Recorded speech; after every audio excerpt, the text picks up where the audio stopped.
ಎಲ್ಲರಿಗೂ ನಮಸ್ಕಾರ. ಸಿರೀಸ್ ಕಿಚನ್ಗೆ ಸ್ವಾಗತ. ನಿಮಗೆಲ್ಲ ಡೈಲಿ ಒಂದೇ ಥರ ಸಾಂಬಾರು ತಿಂದು ಬೇಜಾರಾಗಿರುತ್ತೆ. ಈ ರೀತಿ ಸಾಂಬಾರನ್ನ ಒಮ್ಮೆ ಟ್ರೈ ಮಾಡಿ. ಮುದ್ದೆಗೆ, ಬಿಸಿ ಬಿಸಿ ಅನ್ನಕ್ಕೆ ತುಂಬ ಚೆನ್ನಾಗಿರುತ್ತೆ. ಒಂದು ರೀತಿ ಹೊಸ ರೀತಿ ಟೇಸ್ಟ್ ಸಿಗುತ್ತೆ ನಿಮಗೆ.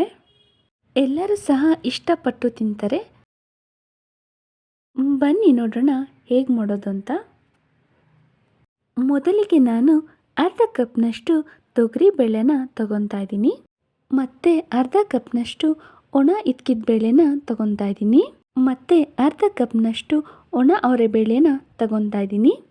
3-4 ಹಸಿಮೆಣಸಿನ್ಕಾಯಿ, ಸ್ವಲ್ಪ ಕೊತ್ತಂಬರಿ ಸೊಪ್ಪು, ಅರ್ಧ ಕಪ್ನಷ್ಟು ಸಣ್ಣ ಈರುಳ್ಳಿ ತಗೊಂಡಿದ್ದೀನಿ, ಸ್ವಲ್ಪ ಜೀರಿಗೆ, ಅರಿಶಿನ ಪುಡಿ, ನಾನಿಲ್ಲಿ 2 ಟೊಮೆಟೊ ತಗೊಂಡಿದ್ದೀನಿ, ಸ್ವಲ್ಪ ಬೆಳ್ಳುಳ್ಳಿ, ಕರಿಬೇವು, ರುಚಿಗೆ ತಕ್ಕಷ್ಟು ಉಪ್ಪು ಮತ್ತು ಒಗ್ಗರಣೆಗೆ ಒಣಮೆಣಸಿನ್ಕಾಯಿ ತಗೊಂಡಿದ್ದೀನಿ. ಈಗ 3 ಬೇಳೆನೂ ಸಹ ಚೆನ್ನಾಗಿ ತೊಳೆದು ನಾನು ಕುಕ್ಕರ್ಗೆ ಬೇಯೋಕ್ಕೆ ಹಾಕ್ಕೊತೀನಿ. ಸ್ವಲ್ಪ ಸಣ್ಣ ಈರುಳ್ಳಿನೂ ಸಹ ಹಾಕ್ಕೊತಾ ಇದ್ದೀನಿ. 3-4 ಹಸಿಮೆಣಸಿನ್ಕಾಯಿನ ಹಾಕ್ಕೊಂಡಿದ್ದೀನಿ ಮತ್ತು ಟೊಮೆಟೊನೂ ಸಹ ಸೇರಿಸ್ಕೊಂಡೆ. ಸ್ವಲ್ಪ ಅರಿಶಿನ ಪುಡಿನೂ ಸಹ ಹಾಕ್ಕೊತಾ ಇದ್ದೀನಿ. ಈಗ ಬೇಳೆ ಬೇಯೋಷ್ಟು ನೀರನ್ನ ಸೇರಿಸ್ಕೊತಾ ಇದ್ದೀನಿ ನಾನು. ಕುಕ್ಕರ್ ಲಿಡ್ನ ಕ್ಲೋಸ್ ಮಾಡಿ 1 ಅಥವಾ 2 ವಿಷಿಲ್ ಮಾಡ್ಕೊಬೇಕು. ವಿಷಿಲ್ ಆಗಿದೆ. ಈಗ ಕುಕ್ಕರ್ ಲಿಡ್ನ ಓಪನ್ ಮಾಡ್ತಾ ಇದ್ದೀನಿ.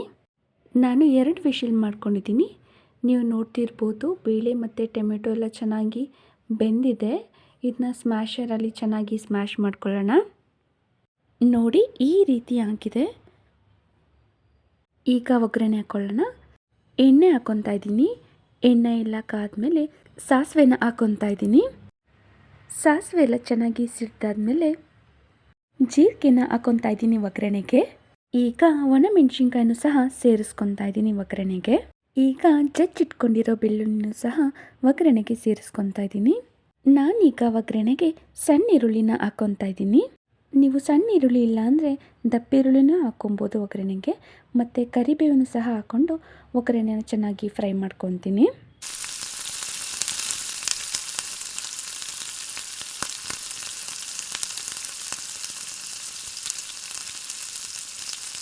ನೀವು ನೋಡ್ತಿರ್ಬೋದು ಈರುಳ್ಳಿ ಎಲ್ಲ ಒಗ್ಗರಣೆಯಲ್ಲಿ ಚೆನ್ನಾಗಿ ಫ್ರೈ ಆಗಿದೆ. ಈಗ ಸ್ಮ್ಯಾಶ್ ಮಾಡಿ ಇಟ್ಕೊಂಡಿರೋಂಥ ಬೇಳೆಕಟ್ಟನ್ನು ಒಗ್ಗರಣೆಗೆ ಸೇರಿಸ್ಕೊತಾ ಇದ್ದೀನಿ. ನಿಮಗೆ ಈ ಸಾಂಬಾರು ಗಟ್ಟಿಗೆ ಬೇಕಂದರೆ ಗಟ್ಟಿಗೆ ಮಾಡ್ಕೊಬೋದು, ಇಲ್ಲ ನನಗೆ ತೆಳ್ಳಗೆ ಬೇಕಂದರೆ ತೆಳ್ಳಗೆ ಸಹ ಮಾಡ್ಕೊಬೋದು. ಈ ಸಾಂಬಾರು ಸ್ವಲ್ಪ ಖಾರವಾಗಿ ಮಾಡಿಕೊಂಡ್ರೆ ತುಂಬ ಚೆನ್ನಾಗಿರುತ್ತೆ ಮುದ್ದೆಗೆ ಮತ್ತು ರೈಸ್ಗೆ. ಈಗ ಎಷ್ಟು ಉಪ್ಪು ಬೇಕೋ ಅಷ್ಟು ನೋಡಿ ಹಾಕ್ಕೊತಾ ಇದ್ದೀನಿ ಉಪ್ಪನ್ನ. ಸಾಂಬಾರು ಚೆನ್ನಾಗಿ ಕುದಿಬೇಕು. ಐ ಹೋಪ್ ಈ ರೆಸಿಪಿ ನಿಮ್ಮೆಲ್ಲರಿಗೂ ಇಷ್ಟ ಆಯಿತು ಅಂತ ಅಂದ್ಕೊಂಡಿದ್ದೀನಿ. ನಿಮ್ಗೆ ಇಷ್ಟ ಆಗಿದ್ರೆ ನಿಮ್ಮ ಫ್ರೆಂಡ್ಸ್ ಆ್ಯಂಡ್ ಫ್ಯಾಮಿಲೀಸ್ಗೂ ಶೇರ್ ಮಾಡಿ. ಹಾಗೆ ನೀವೊಂದು ಸಲ ಟ್ರೈ ಮಾಡಿ ಹೇಗಿತ್ತು ಅಂತ ಕಮೆಂಟ್ ಮಾಡಿ. ಹಾಗೆ ಯಾರ್ಯಾರು ಹೊಸದಾಗಿ ಈ ವಿಡಿಯೋ ನೋಡಿದಿರೋ ಪ್ಲೀಸ್ ನನ್ನ ಚಾನಲ್ನ ಸಬ್ಸ್ಕ್ರೈಬ್ ಮಾಡಿ. ಈ ಸಾಂಬಾರು ರೆಡಿಯಾಗಿದೆ, ಚೆನ್ನಾಗಿ ಕುದೀತಾ ಇದೆ, ನೋಡ್ತಿರ್ಬೋದು ನೀವು. ನಾನು ಲಾಸ್ಟಲ್ಲಿ ಕೊತ್ತಂಬರಿ ಸೊಪ್ಪನ್ನ ಸೇರಿಸ್ಕೊತಾ ಇದ್ದೀನಿ ಸಾಂಬಾರಿಗೆ. ಸಾಂಬಾರು ರೆಡಿಯಾಗಿದೆ, ನೋಡ್ತಿರ್ಬೋದು ನೀವು, ತುಂಬ ಚೆನ್ನಾಗಾಗಿದೆ. ನಾನು ಈ ಸಾಂಬಾರಿಗೆ ಮುದ್ದೆ ಮಾಡಿದೆ. ಮುದ್ದೆ ಜೊತೆ ಇದನ್ನ ಸರ್ವ್ ಮಾಡ್ತಾ ಇದ್ದೀನಿ. Thank you.